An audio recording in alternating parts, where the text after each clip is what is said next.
All right, let's talk about the AP History Long Essay Question, or the LEQ. For a lot of students, it's the most intimidating part of the exam. But today, we're going to change that. We're going to give you a simple, repeatable blueprint that turns this challenge into a chance to really shine. So, think about it like this.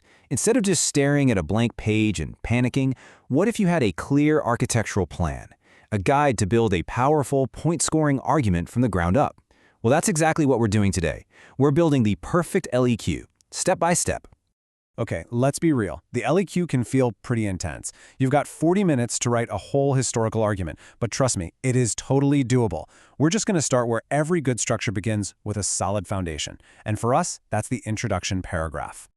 So your intro has to do two really important jobs. First, you've got to set the stage with some historical context. And second, you deliver your main argument with a super sharp, clear thesis. If you nail these two things, your entire essay will have the support it needs to stand strong. Contextualization is basically your zoom-out moment. Before you dive deep into your specific argument, you're just going to take 2 to 4 sentences to show the grader that you get the bigger picture. You know, what was happening in the world at that time that led to your topic? It's like setting the scene before the main action kicks off. All right, foundation's poured. Now let's get to the most crucial part of your entire essay. If the intro is the foundation, your thesis statement is the architectural centerpiece. It's the main beam that holds the whole thing together. And believe it or not, there's a nearly foolproof formula to get it right every single time. And here it is. This is your secret weapon. Despite X, Y is true because A and B. This one sentence is pure gold. X is your counter-argument that shows you understand that history is complex. Y is your main claim, the thing you're trying to prove. And A and B, well, those are the 2 pillars of your argument that are going to become your body paragraphs. It's a roadmap for your entire essay, all in one sentence. So what does this actually look like? Let's take an AP World example. You could write, despite political fragmentation, that's our counterpoint, our X, global trade networks expanded. That's our main argument, our Y. And why did they expand? Because European states sought economic gain, that's A, and access to new resources, that's B. See? Boom. You've just outlined your whole essay. And this isn't just for AP World. It works perfectly for APUSH too. Let's break it down. Despite resistance from southern states, yep, that's our X, Reconstruction advanced civil rights, that's our Y. And our reasons, A and B, because of federal legislation and activism. It's such a powerful, repeatable pattern that you can apply to pretty much any prompt they throw at you. Okay, one more quick fire round for AP Euro. Despite Napoleon's military successes, that's X, the Congress of Vienna restored conservative order, that's Y. And why? Because of A, prioritizing stability, and B, the balance of power.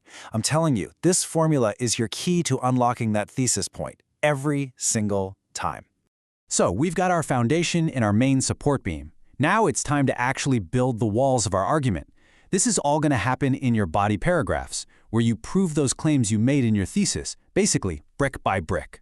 And guess what? Just like the thesis, there's a super simple 3-step recipe for every single body paragraph. First, you start with a topic sentence that states your point. Then you support it with specific evidence. And finally, you finish with analysis where you explain how that evidence proves your point. Topic sentence, evidence, analysis. That's it. That's the recipe. Let's break that down. Check out this side-by-side. On the left, you've got the template. Your topic sentence links right back to one of the points from your thesis, in this case, federal legislation. Then you drop in your specific evidence. And I mean specific, not a vague idea, but something concrete, like the 14th Amendment. That's the solid brick you're laying in your wall. Okay, but here's the thing. The evidence is great, but the analysis, this is where the magic really happens. This is where you score the big points. It's not enough to just say the 14th Amendment happened. You have to explain why it matters. How does it prove your argument? Connecting those dots is what separates a good essay from a great one. And hey, if you're ever stuck, you don't have to reinvent the wheel. Use these sentence starters to get your brain going. Phrases like, this shows that, or this demonstrates, literally force you to explain the significance. They're like a little push to get your analysis flowing. All right, for all of you out there aiming for that top score, let's talk about adding some advanced architecture to your essay. This is the complexity point, and it shows the deepest level of historical thinking. Now look, you don't have to go overboard with this, but to get that tricky complexity point, you can make these really cool connections across time or place. For instance, using that first template, you could say something like, while this fight for citizenship was happening during Reconstruction in the US, a similar pattern can be seen with the Third Estate in the French Revolution. Using templates like these makes your argument way more sophisticated. Okay, we've built the whole house. The foundation is solid, the walls are up. Now it's time for the grand finale, the conclusion. This is not the time to add new information. It's just about giving your reader a really satisfying final walkthrough of the awesome structure you just built. Don't overthink your conclusion. Seriously, the best ones are simple and powerful. All you have to do is restate your thesis, just use some different words this time, and then really quickly summarize the main evidence you used. It's just a confident, clean finish that ties it all together. And if you've got a little time left on the clock, here's a bonus move. Add one final sentence that reflects on the long-term impact of your topic. This is like the view from the top. It shows the grader that you don't just understand what happened, but you get why it mattered in the grand scheme of things. So let's do a quick-fire recap. This is your final checklist. Always plan for 5 minutes first. Be specific with your evidence, names, dates, laws, and most importantly, never ever forget your secret weapon.